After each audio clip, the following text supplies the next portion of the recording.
Hello dear students, how are you all? I hope you all are doing well in your life. So let's begin the video दोस्तों। और आज बात कर रहे हैं दोस्तों, सॉरी चेंज हो गया आगे बीएचयू वाला भी टेम्पलेट। हाँ, so today we will talk about BHU Banaras Hindu University दोस्तों। और आज की वीडियो दोस्तों कॉमन वीडियो होने वाली, यूजी वाले देखो चाहे पीजी वाले देखो दोस्तों। जो टॉपिक है वो होने वाला है, आपने थंबनेल देख ली होगी, रिजर्वेशन सिस्टम, जो कास्टिज्म भी बोल सकते हो आप। ठीक है, रिजर्वेशन सिस्टम इन बीएचयू, पूरा कास्टिज्म नहीं बोलेंगे, ठीक है, उसमें ईडब्ल्यूएस वगैरह भी है। ठीक है, तो जो इंडिया का चला आ रहा है, कॉन्स्टिट्यूशन में लिखा हुआ है, सेम टू सेम वही दोस्तों, उसी के अकॉर्डिंग गवर्नमेंट इंस्टीट्यूट है सेंट्रल गवर्नमेंट का, तो दोस्तों रिजर्वेशन सिस्टम पूरा फॉलो करना होगा। So we will study about the reservation system in BHU कि कैसे आपको सीट्स अलॉट होंगी और दोस्तों कितना सीट्स आपके लिए होंगी और कैसे काम करता है दोस्तों। ठीक है दोस्तों, और आपको अभी अभी जो आपको यूजी और पीजी ने अपीयर किया है एग्जाम में, आपको कैसे अपने रिजर्वेशन जो कैटेगरी के सर्टिफिकेट्स है वो कैसे बनवाने हैं, डेट्स क्या होंगी और किससे सिग्नेचर ऑथोराइज सिग्नेटरी कौन होगा, वो सब आपको देखना है दोस्तों। ठीक है, okay let's begin the video दोस्तों। सबसे पहले बात करें कि अगर रिजर्वेशन की बात करें तो सारे सेंट्रल इंस्टीट्यूट्स में, आईआईटीज में, मेडिकल कॉलेजेस में एंड आईएम्स वगैरह में, एनआईटीज वगैरह में, ट्रिपल आईटीज में, बीएचयू, जेएनयू, सेंट्रल यूनिवर्सिटीज या फिर डीयू, सबके अंदर सेम लगता है। ठीक है, ये चलता कैसे दोस्तों, आपकी जनरल कैटेगरी अगर आप हैं, ईडब्ल्यूएस कैटेगरी आप हैं, ओबीसी कैटेगरी है, एससी कैटेगरी है, एसटी कैटेगरी है, और कौन सा लगा रखा है इन्होंने, पीडब्ल्यूबीडी जो पर्सन विद बेंचमार्क डिसेबिलिटी है, और कौन सा देते हैं ये लोग, फीमेल्स बीपेड और एमपेड में ये भी दे रखा है। और हाँ, रिलैक्सेशन की बात बाद में करेंगे। और कौन सा इन्होंने रिजर्वेशन एक दे रखा है, मेरिटोरियस कैंडिडेट जो जनरल कैंडिडेट हो गए उनके लिए भी रिजर्व कैटेगरी कुछ है। तो यार अगर वो मेरिटोरियस ही हो गए तो फिर कौन सा रिजर्वेशन, या तो उन्होंने टॉप ही कर लिया है तो क्या रिजर्वेशन, चलो सब बात करेंगे पूरा इसके अंदर। ठीक है, तो चलिए दोस्तों वीडियो स्टार्ट करते हैं। एंड दोस्तों, इनमें पूरा का पूरा परफॉर्मा दे रखा है कि रिजर्वेशन कैसे है, तो ठीक है, और ऐसे ही आपका पूरा रिजर्वेशन पूरा का पूरा फॉलो होने वाला है। तो आई होप आपने सीयूटी पीजी दे दिया होगा, यूजी वाले स्टूडेंट्स दे रहे होंगे, यूजी वाले बच्चे भी वीडियो देख लो, आपके भी काम आने वाला है, आपका भी एडमिशन ऐसे ही होगा। चलो स्टार्ट करते हैं। The reservation to different categories of candidates as per the government of India rules and as per the decision of academic and executive counselling, पूरा का पूरा देखिए इन्होंने दे रखा है। Reservation is available as per the following description. Seat shall be reserve for schedule caste 15%। अब इसका मतलब ये होता है कि देखिए अगर 100 बच्चे हैं तो उसमें से 15% तो शेड्यूल कास्ट को मिलेगी मिलेगी। मतलब उन 15 में से जो टॉपर होंगे ना, उन 15 वो उनका अलग से मेरिट निकलेगी। ठीक है, उनका भले कितना ही मार्क्स हो, उनके भले 0 मार्क्स भी आ रहे हो 15 लोगों के, फिर भी उन 15 का एडमिशन होगा। ये होता है रिजर्वेशन का मतलब। शेड्यूल ट्राइब का 7.5%, मतलब 7.5% बच्चों के एक एक दो दो तीन तीन नंबर आ रहे हैं 100 में से, तो भी इनका एडमिशन होगा। ये होता है एसटी का रिजर्वेशन। और क्या है, admission against these seats will be made provision provided the candidate has passed qualifying examination or appeared in the CUET conducted by NTA। NTA में अगर आपने बैठा है और उसको पास किया है, और एनटीए तो ऐसा तो कुछ बताया नहीं है कि मिनिमम क्वालिफाई मार्क्स जैसे नीट में होते हैं, जेई में होते हैं, तो ऐसा तो कुछ है नहीं। तो ये तो मेरे को लगता नहीं इस लाइन का लिखने का कोई सेंस है। तो ठीक है, तो आपने क्वालिफाई किया मतलब एग्जाम में बैठे हैं, बोले आपके 2 नंबर आ रहे हैं, -2 आ रहे हैं, -10 आ रहे हैं, -20 आ रहे हैं, क्या फर्क पड़ता है, क्वालिफाई किया है। Every SC ST candidate shall have to submit a self assisted copy. ध्यान से देख लीजिए कि क्या कास्ट सेट कैटेगरी का सर्टिफिकेट देना है, मेंशन करना है कि आप एससी एसटी कैटेगरी से हैं, और आपकी जो ट्राइब है दोस्तों, एससी एसटी ट्राइब नहीं, ट्राइब जैसे कि मीना है, भील है, ठीक है, जो भी है वो appropriate government of India schedule में सेंट्रल लिस्ट में आपकी लिखी हुई होनी चाहिए, स्टेट वाला नहीं चलेगा यहाँ पे। और वेरिफिकेशन होना चाहिए डिस्ट्रिक्ट मजिस्ट्रेट से। ठीक है, ऐसा नहीं कि पटवारी से बनवा के ला दिया, नहीं भाई नहीं, ये नहीं चलेगा। इशू अथॉरिटी वाले ये नीचे वाले लिखे हुए हैं, इनसे ही सिग्नेटरी होना चाहिए, और इसके अलावा किसी भी और से है तो आपका सर्टिफिकेट मान्य नहीं होगा। पहले ही बोल रहा हूँ, आप चक्कर खाते रहेंगे, अरे भाई हमारा तो एससी एसटी है लेकिन एडमिशन नहीं मिल रहा, नहीं भाई नहीं मिलेगा, क्यों, सर्टिफिकेट काम का नहीं है तुम्हारा। ठीक है, तो सर्टिफिकेट भी ध्यान दो।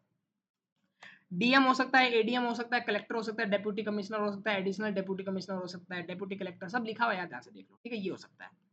चीफ प्रेसिडेंसी मजिस्ट्रेट क्या होता है ये सब यार, ये सब लोग ना आईएएस रैंक के ऑफिसर होते हैं, डिस्ट्रिक्ट मजिस्ट्रेट ये सब आईएएस रैंक के आगे। इसके बाद दोस्तों प्रेसिडेंसी मजिस्ट्रेट, ये मजिस्ट्रेट आ गए, ये सारे उसके आगे जो जुडिशरी सर्विसेज वाले आगे, सारे के सारे ये आ गए। इसके बाद दोस्तों रिवेन्यू ऑफिसर, आपको पता ही रिवेन्यू ऑफिसर कौन सा होता है, लेकिन तहसीलदार से नीचे का नहीं होना चाहिए, तहसीलदार तक चलेगा बस।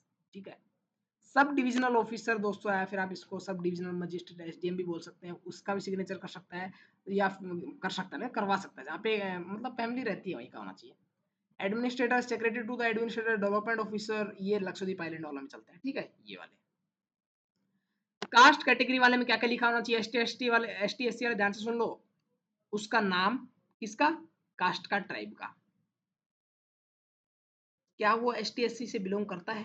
हाँ या ना? बिल्कुल करता है। डिस्ट्रिक्ट और स्टेट लिखा होना चाहिए जहाँ पे वो पैदा हुआ है, रेजिडेंस लिखा है।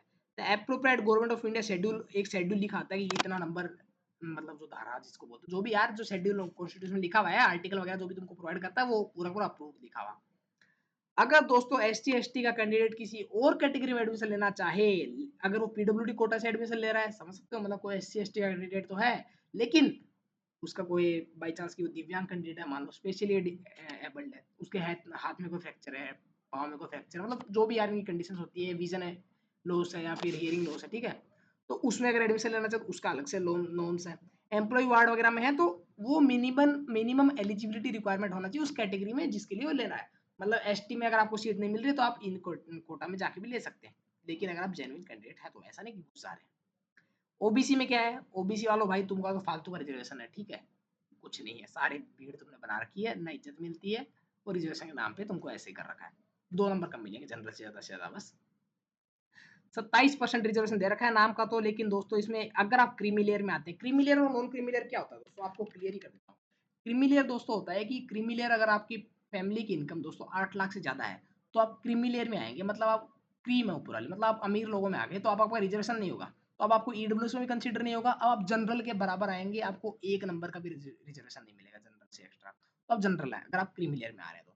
लेकिन दोस्तों अगर आप नॉन क्रीमी लेयर में हैं तो आप दोस्तों 8 लाख के नीचे हैं, तो आप बिल्कुल रिजर्वेशन के योग्य हैं 27%। लेकिन दोस्तों इसमें एक हैक है, हैक क्या है, ग्लिच है, मतलब लोगों को पता नहीं होता है। अगर आपके पापा एक गवर्नमेंट एम्प्लॉई है, ठीक है, आप गवर्नमेंट एम्प्लॉई तो ऑब्वियस बात है बहुत ज़्यादा अमीर तो होंगे नहीं बिजनेसमैन की तरह, गरीब भी होंगे, गरीब भी नहीं होंगे, नॉर्मल होंगे, मिडिल क्लास। लेकिन दोस्तों अगर वो ग्रेड बी के ऑफिसर हैं, ग्रेड बी के ऑफिसर होते हैं जैसे कि यार नॉर्मल को ऑफिसर, रैंक 1 के ऑफिसर नहीं है, ऐसे समझ लो कि इनकम टैक्स के ऑफिसर, लेकिन कोई बहुत बड़े नहीं है, नॉर्मल असिस्टेंट है, SI लगे हुए हैं, बैंक में लगे हुए हैं, या फिर बैंक मैनेजर नहीं है, बैंक PO लगे हुए हैं, टीचर लगे हुए हैं, प्रिंसिपल नहीं है लगे हुए हैं, ठीक है, तो ये होते हैं कैटेगरी बी के, प्रिंसिपल वगैरह ये कैटेगरी ग्रेड ए में आ गए। तो अगर इसमें है दोस्तों तो आपकी इनकम 8 लाख से ज्यादा भी होगी ना, तो भी आपका OBC बन जाएगा, तो आप नॉन क्रीमिलियर में ही आएंगे, ठीक है, ये रूल है गवर्नमेंट का, आप देख सकते हैं, ठीक है। OBC कोटा में अगर आपको दोस्तों एडमिशन लेना है तो आपका जो कैंडिडेट है वो लिस्टेड होना चाहिए OBC category of the central government. Further the OBC certificate should clearly mention that the candidate is not under creamy layer, वो लिखी आती है लाइन, आपको दिखा भी दूंगा, ठीक है, मेरे पास जो सर्टिफिकेट उसके थ्रू। अगर OBC वाला किसी और कैटेगरी में एडमिशन लेना चाहे जैसे PWD कोटा में या फिर एम्प्लॉय वार्ड कोटा में, तो वही मिनिमम एलिजिबिलिटी करनी पड़ेगी सेटिस्फाई। EWS का रिजर्वेशन क्या सिस्टम है दोस्तों, EWS कुछ नया आया है, 2019 में आया था, सॉरी। उन्होंने कहा है कि 210% रिजर्वेशन देंगे जो सिर्फ जनरल वाले हैं। EWS ऐसा नहीं कि हम OBC के भी और EWS भी घुसे, ना ना ना ना ना ना, ST के भी हैं और EWS, ना ना ना ना, सिर्फ जनरल कैंडिडेट, साफ साफ लिखा है जनरल कैंडिडेट जिनकी आय दोस्तों कम है, कितने से वो उसके अंदर लिखा हुआ है, या फिर इसके नीचे भी लिखा हुआ है, बता देता हूँ कितना। 10% मिलेगा। EWS सर्टिफिकेट साइन होना चाहिए सबसे, ठीक है, गवर्नमेंट ऑफ इंडिया नॉर्म्स में होना चाहिए, claiming admission under this PG various course है, ठीक है।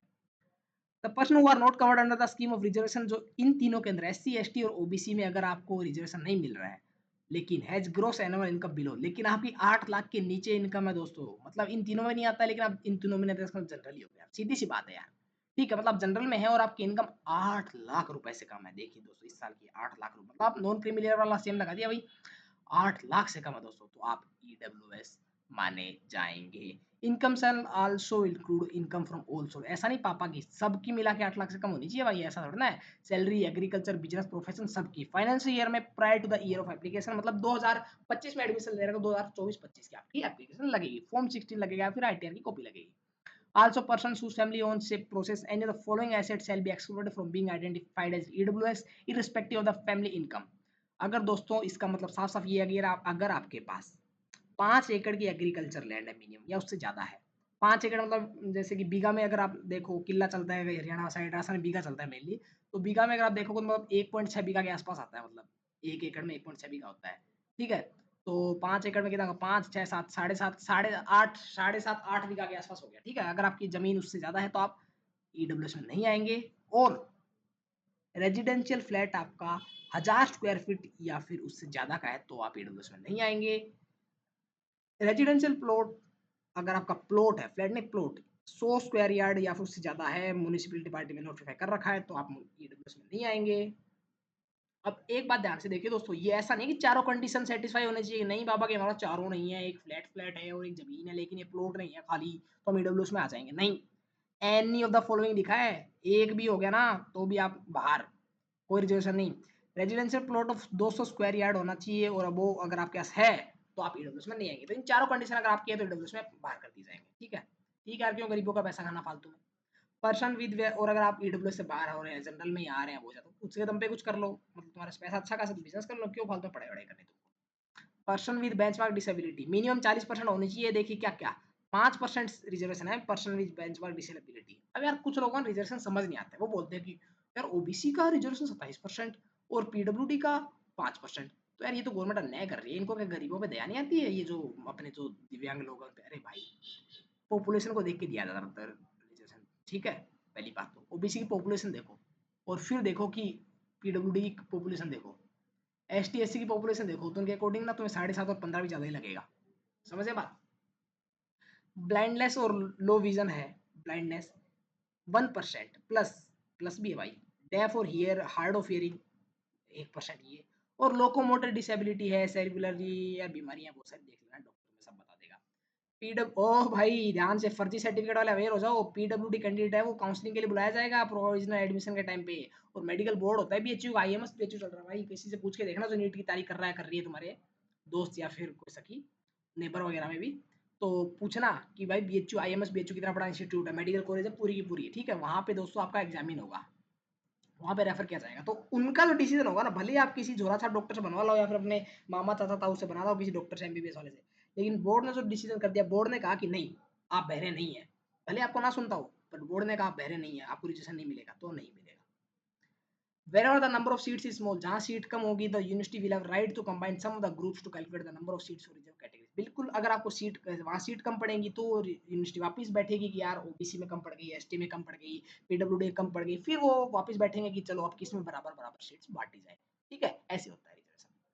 समझ आ गया। अब थोड़ा सा रिजर्वेशन थोड़ा सा और आगे बात करें दोस्तों, ये रिलैक्सेशन आगे बताऊंगा। Reservation for seats in female, female BPEd MPEd, मतलब फिजिकल फिटनेस में, मतलब फिजिकल स्पोर्ट्स इंडस्ट्री में लड़कियों को अगर थोड़ा बढ़ावा दे रहे हैं गवर्नमेंट, इसलिए कर रहे हैं। तो 15% सीट होती है दोस्तों बीपीएड और एमपीएड में, वो फीमेल कैंडिडेट्स को अलॉट कर दी जाते हैं। मतलब आपके भले कितने नंबर आ गए हो, 15 लड़कियों के अगर 0 नंबर आ गए और 15 ही लड़कियां एग्जाम में बैठी हैं 100 में से तो आपको वो मिल जाएगी अगर सीट्स वैकेंट रहती है तो। और दोस्तों अगर फिर भी सीट वैकेंट रहती है, 15 लड़कियां नहीं बैठी, तो इस केस में मेल कैंडिडेट्स को मेरिट बेस्ड एडमिशन मिल जाएगा। तो ये अच्छी बात है बीएचयू की यार। कुछ यूनिवर्सिटीज करती है कि यार 15% का कोटा था, सीट खाली रह गई, तो इस बार हम 85 एडमिशन लेंगे और एडमिशन नहीं लेंगे। क्यों भाई, लड़कों को बांट दो।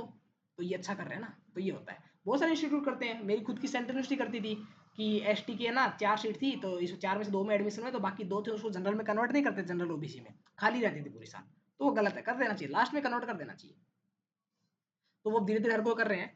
ठीक है, तो ये हो गया। अब एक रिजर्वेशन और रह गया, consideration reserve category meritorious candidate general candidate. ये बहुत होता है, ये रोस्टर लगाना बोलते हैं इसको दोस्तों। ठीक है, अगर दोस्तों if the merit list of reserve candidate, मतलब ओबीसी या एसटी एससी का कैंडिडेट है दोस्तों, अगर उसके मार्क्स, ऐसे समझो समझो इसको, 100 नंबर का पेपर है, एक जनरल वाले के 50 नंबर आ रखे हैं, ठीक है, और एक ओबीसी वाले के 55 नंबर आ रखे हैं, तो वो ओबीसी वाला है ना is more than or equal to the merit of the last admitted general candidate in the course, the reserved category candidate will be treated as general category in that course।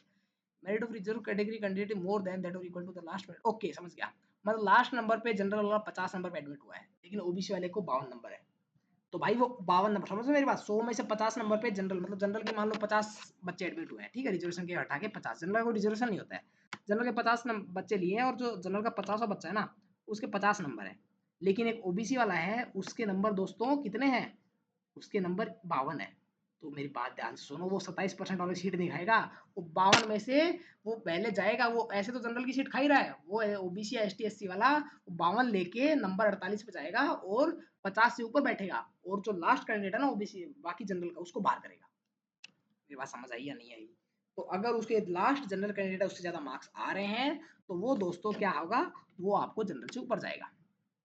provided further that if a meritorious reserved candidate already the by relaxing the general qualifying, मतलब minimum eligibility वगैरह सब हो गई है तो फिर ठीक है।